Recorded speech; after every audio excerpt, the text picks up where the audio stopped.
inclusive and thriving economy that works for all South Africans is the central objective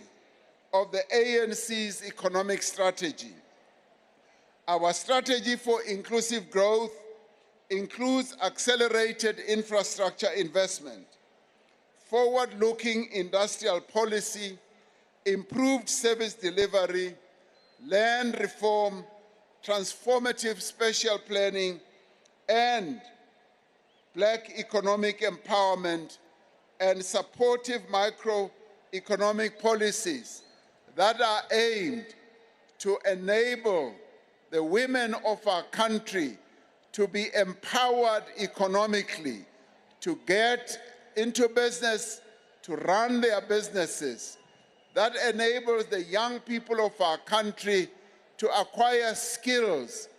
and to assist them when they want to form their own businesses. Growth must drive radical social and economic transformation through the redistribution of wealth and opportunity. After 15 years of low growth, we are beginning to see the signs that the economy is approaching a turning point. Projections indicate that through disciplined implementation of the ANC